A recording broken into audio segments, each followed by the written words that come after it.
السلام علیکم۔ بسم اللہ الرحمن الرحیم۔ شیخ عبدالقادر جیلانی رحمۃ اللہ علیہ اور ایک اندھا اپاہج بچہ، آخر کیا ہوا اس کے ساتھ، دیکھتے ہیں۔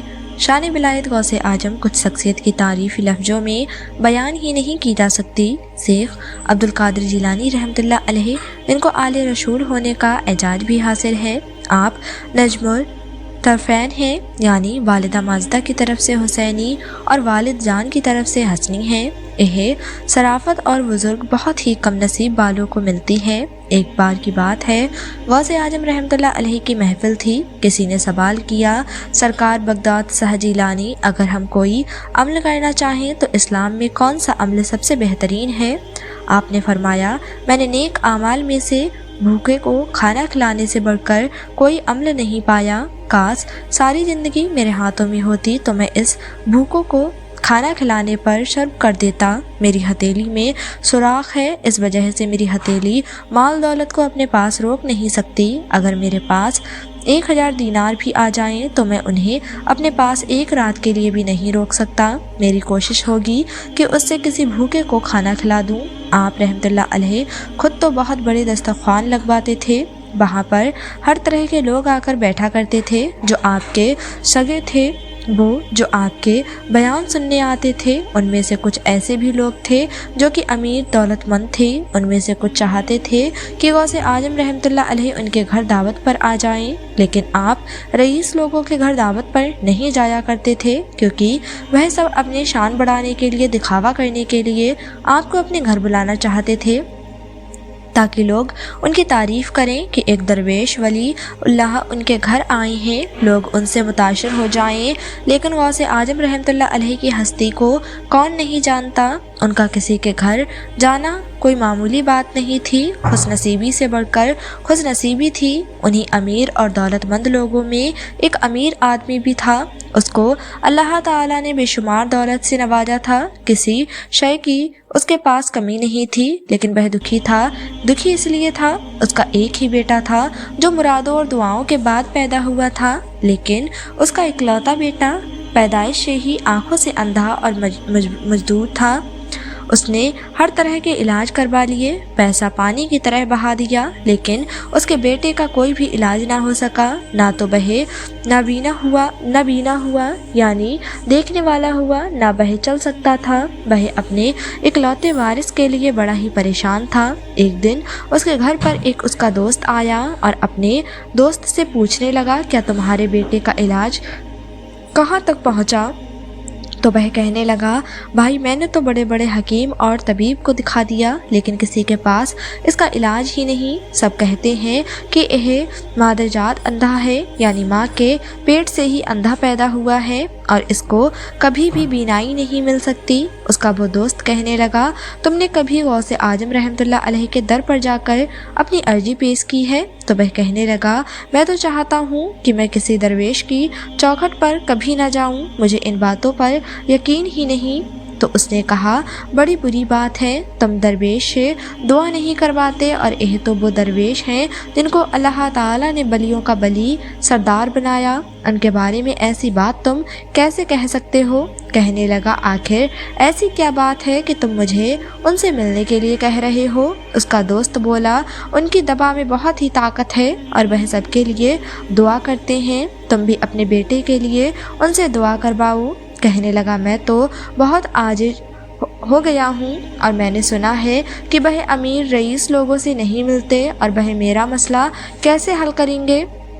جب کسی بھی دوائی سے میرا بیٹا ٹھیک نہیں ہوا تو کسی کی دعا سے کیسے ٹھیک ہوگا؟ میں نے تو ہر طرح سے دعا بھی کر لی۔ اس کے دوست نے کہا، تمہاری دعا میں اور ایک بلی کی دعا میں بہت فرق ہے۔ وہ بلی جو سب کے بارے میں سوچتے ہیں، وہ اللہ والے ہیں جن کا رابطہ اللہ سے ہم سے کئی گنا زیادہ ہے۔ یہ تو ٹھیک کہا ہے، وہ امیر لوگوں سے ملنے نہیں آتے، ان کی دعوت پر نہیں جاتے، لیکن سب کے مسائل کو حل کرتے ہیں۔ کسی کو کوئی مشکل پیش آتی ہے تو وہ انہی کی چوکھٹ کے پاس جاتا ہے، وہیں پر جا کر دعا کرتا ہے۔ حیرت ہے تم پر کہ تم اب تک ان کے پاس کیوں نہیں گئے؟ تمہیں تو پتہ ہی نہیں کہ ان کا مقام کیا ہے۔ انہوں نے آج تک کسی کے ساتھ برا نہیں کیا، کسی کو اس کے جرم کی سزا نہیں دیتے، بلکہ ہر معاملہ اللہ پاک پر چھوڑ دیتے ہیں۔ اللہ پاک ان سے اتنی محبت کرتا ہے کہ تم سوچ بھی نہیں سکتے۔ کہنے لگا، اچھا یہ اللہ والے اللہ کے اتنے قریب ہوتے ہیں؟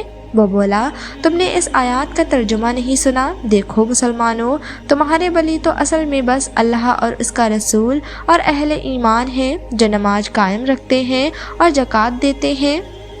جھک کر اس دائرے سے باہر ولایت جا ہی نہیں سکتی۔ جو شریعت کا پابند ہوگا، جو سچا ایمان والا ہوگا، وہ حق کے راستے پر چلے گا، اس کا دل ہر برائی سے پاک ہوگا، وہ کسی کے لیے برا نہیں کرے گا، نہ سوچے گا، نہ ہی بدلہ لے گا، وہ بس انسانیت کی خدمت کے لیے ہوگا، اور جو کرے گا اللہ اور اس کے رسول کی رضامندی کے لیے کرے گا، دنیا کے دکھاوے کے لیے وہ کوئی کام نہیں کرے گا۔ اصل میں اللہ والا تو وہی ہوتا ہے۔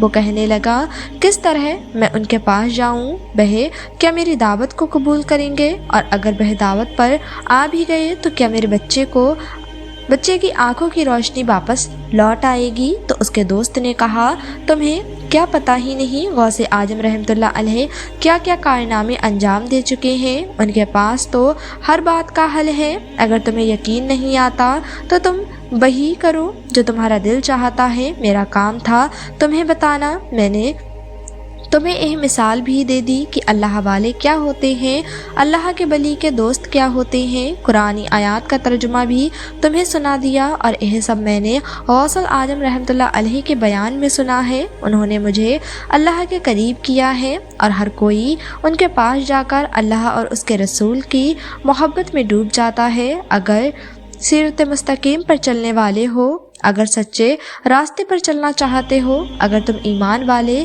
بننا چاہتے ہو تو اس بات پر غور کرو، ورنہ جو دل چاہے وہ کرو۔ وہ کچھ کہہ ہی نہیں پا رہا تھا۔ اس کے دوست نے کہا، چلو میں چلتا ہوں۔ وہ وہاں سے چلا گیا۔ وہ ساری رات سوچتا رہا، جو کہ اس کے دل میں ہمت نہیں تھی کہ وہ آپ رحمۃ اللہ علیہ کے دربار میں جائے۔ اس کے ذہن میں یہی بات تھی کہ نہ جانے میری عرضی قبول ہوگی یا نہیں، میری درخواست پر وہ میرے پاس آئیں گے یا نہیں، میں کہیں وہاں جا کر نامراد ہی نہ لوٹ آؤں، کیونکہ ان کے بارے میں جانتا ہوں کہ وہ کتنے جلال شخصیت ہیں۔ ان کے اندر آپ کے لیے بہت ڈر تھا۔ وہ ساری رات سو ہی نہیں سکا۔ صبح اس نے دیکھا اس کا بچہ بری طرح سے رو رہا تھا۔ اس نے کہا، کیا ہوا بیٹا؟ وہ کہنے لگا، بابا میں اپنے بستر سے اٹھ نہیں سکتا تو میں چل بھی نہیں سکتا ہوں۔ کیا میں ساری عمر یوں ہی بستر پر پڑا رہوں گا اور میں دنیا کی خوبصورتی دیکھ نہیں سکوں گا جس کو اللہ نے بنایا ہے؟ اپنے بیٹے کو ایسی باتیں کرتا دیکھ اور چاہتا تھا کہ میرے بیٹے کی مشکل آسان ہو جائے۔ اب اس کے دل میں خیال آیا کہ کیوں نہ میں یہی کام کروں۔ ظاہر سی بات ہے اس نے ہر طرح کے طریقے استعمال کر لیے تھے تو کوئی بھی حل نظر نہیں آیا، پر آج جب اس کا بیٹا اتنے برے طریقے سے رو رہا تھا، کیا بابا میں ساری عمر چل نہیں سکتا؟ ان لفظوں کو میں سن نہیں سکتا ہوں اور میں تو مر ہی جاؤں گا۔ تو تب اس کا دل تڑپا۔ اس نے کہا، چلو میرے دوست نے مجھے کہا ہے تو یہ طریقہ بھی آزما لیتے ہیں۔ اس کو یقین تو نہیں تھا، بس چاہتا تھا کہ میں کسی نہ کسی طرح اپنے بیٹے کی خوشیاں اسے واپس کر دوں۔ اس کی آنکھوں میں کبھی آنسو نہیں آئے۔